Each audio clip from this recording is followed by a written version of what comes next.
L'évangile au nom de Jésus, nous conquérons. Nous sommes guerriers pour l'évangile. L'évangile au nom de Jésus, nous conquérons. Quelle que soit l'adversité, nous conquérons. Au nom de Jésus, nous conquérons. Quelles que soient les épreuves, nous conquérons. Au nom de Jésus, nous conquérons. Quelle que soit l'adversité, nous conquérons. Au nom de Jésus, nous conquérons.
Before us the opportunity to forge for ourselves and for future generations a new world order, a world where the rule of law, not the law of the jungle, governs the conduct of nations.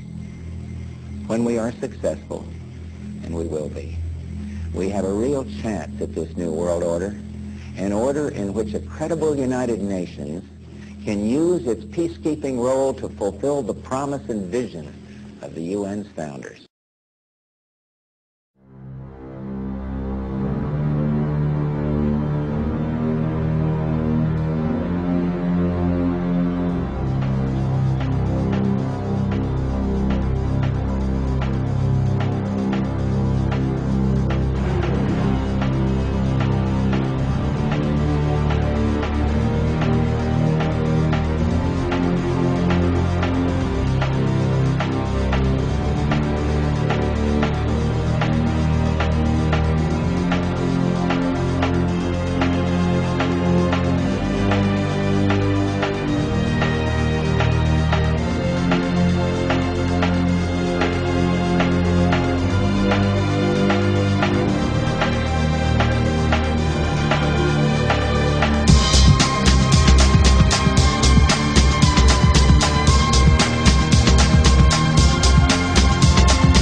Certains des frères ici à Heartcry m'ont demandé de faire une courte vidéo sur ma santé, juste pour faire savoir comment est-ce que je vais.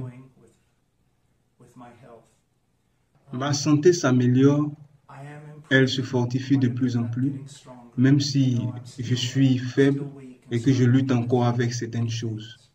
Je veux tous vous remercier pour vos prières, pour vos lettres et pour votre intérêt. Je vais de mieux en mieux et j'espère prêcher à nouveau, même si cela doit être dans plusieurs mois. Toutefois, j'espère prêcher à nouveau. Pendant que ça n'allait pas et que j'étais enfermé dans mon bureau et à la maison, j'ai passé beaucoup de temps à écrire et à étudier les Écritures en ce qui concerne l'Évangile et aussi en ce qui concerne l'Église. Et j'espère pouvoir publier tout ce que j'ai pu écrire. Ainsi, durant tout ce temps où j'ai été enfermé, j'ai passé beaucoup de temps à lire les Écritures et aussi beaucoup de temps avec le Seigneur. Et cela a été une grande bénédiction pour moi. Comme je l'ai déjà dit auparavant, cela a été un chemin vraiment difficile. Mais pour rien au monde, je ne voudrais remplacer cette année de mes passés avec quelque chose d'autre.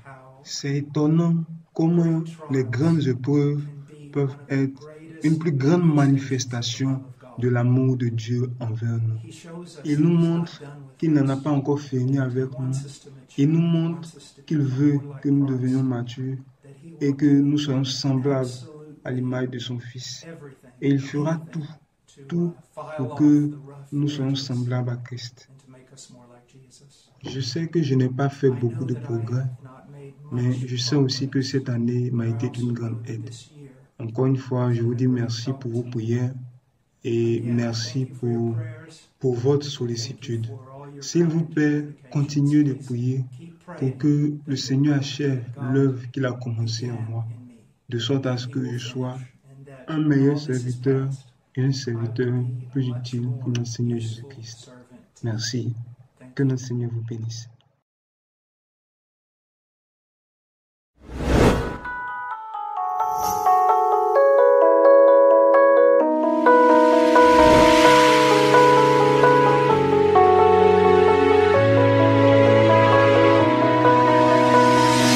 Vous ne mourrez pas quand vous le voulez. Vous allez mourir quand Dieu va venir vous chercher. Et que vous le vouliez ou non, vous allez passer dans l'éternité. Dans 50 ans d'ici, la plupart d'entre nous, nous serons dans l'au-delà. Question, où seras-tu? Il n'y a que deux éventualités. Ciel, enfer. Les deux existent. Il ne peut pas exister un ciel s'il n'y a pas d'enfer. Il ne peut pas exister d'enfer s'il n'y a pas de ciel. Les deux existent. Et Jésus-Christ, le Fils de Dieu, c'est lui qui nous a enseigné ces choses-là. Ézéchias a refusé d'accepter la mort quand Dieu a déclaré « Tu vas mourir et tu ne vivras plus ». Il n'a pas donné d'ordre à sa famille, à sa maison. Il s'est tourné dans la muraille de chaux. Il s'est détourné des hommes. Il s'est détourné même du prophète Ésaïe, l'homme de Dieu de l'époque. Et il s'est tourné dans le mur blanc, de chaux blanche. Et là, il ne voyait que Dieu. Il parlait à Dieu. Il a pleuré devant Dieu. Il a cherché Dieu. Il demandait simplement quelques années de plus.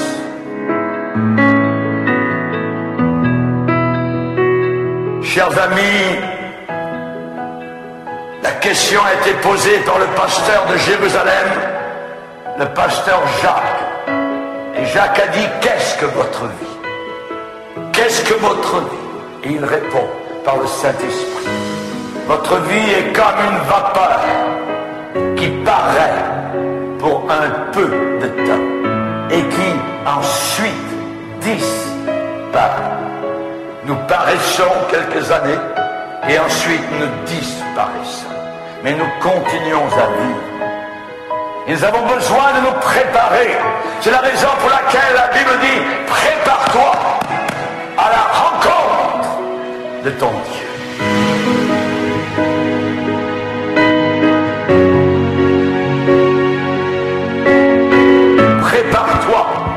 battement de ton cœur, boum, boum, boum, un jour va faire boum, boum, boum. Il n'y aura plus de vie. Vous serez passé dans l'au-delà, dans l'éternité. Prépare-toi à la rencontre de ton Dieu.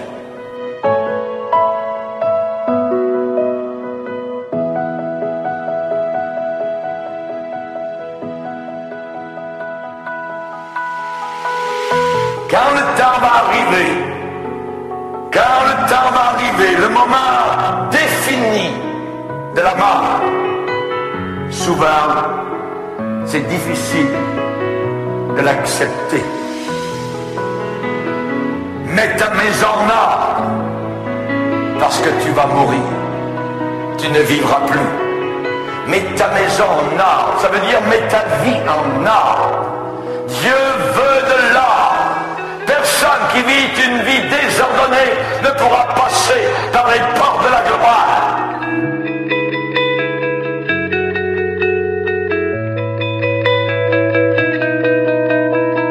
Il faut avoir une vie en ordre. Mais nous sommes désordonnés, nous sommes sales, nous sommes impurs. Nous avons besoin de quelqu'un d'autre. Et c'est la raison pour laquelle Dieu nous a envoyé la bouée de sauvetage, appelée Jésus-Christ, le seul et unique sauveur. On a besoin d'un sauveur qui nous sauve de nos péchés. Nous avons besoin de ce sauveur. Personne ne peut se présenter devant Dieu avec sa religion personnelle, avec ses bonnes œuvres. Les anges au ciel vont barrer les portes du ciel. Mais Seigneur, j'ai fait ceci, j'ai donné de l'argent à l'église, j'ai été bon, j'ai payé mes impôts.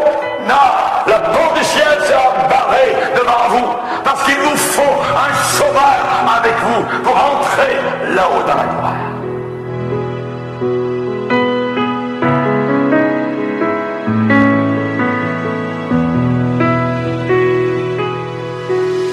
Combien de personnes ont dit, ah vous savez pasteur, moi je me débrouillerai quand je serai là-haut avec mes chums, avec mes amis, tout ça, on va lui parler à Dieu, on s'arrange avec lui. Vous ne pourrez jamais vous arranger. Il faut s'arranger sur la terre. C'est sur la terre que Dieu dit, mets ta maison en ordre, parce que tu vas mourir. Du berceau au tombeau, nous devons avoir des moments de sobriété, où le Saint-Esprit vient nous envahir, nous montrer notre besoin personnel d'un sauveur.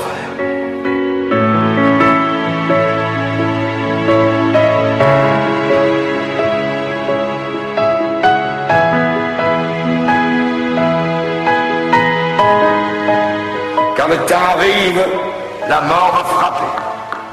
Et il faudra partir. Il faudra tout laisser. Le compte en banque, la maison, le frigidaire, la télévision, vous laisserez tout derrière vous. Tout restera sur terre.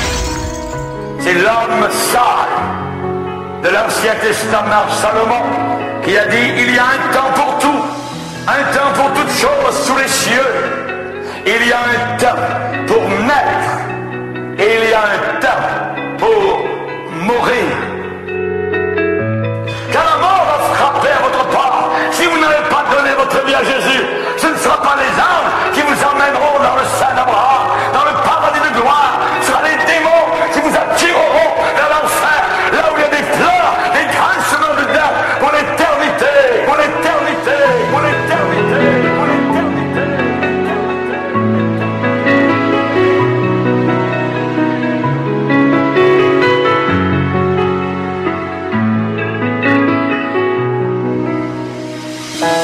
Nous voulons tenir à la vie, mais un jour il faut partir. Mais Dieu a mis dans ton cœur la pensée de l'éternité, la pensée de l'éternité, la pensée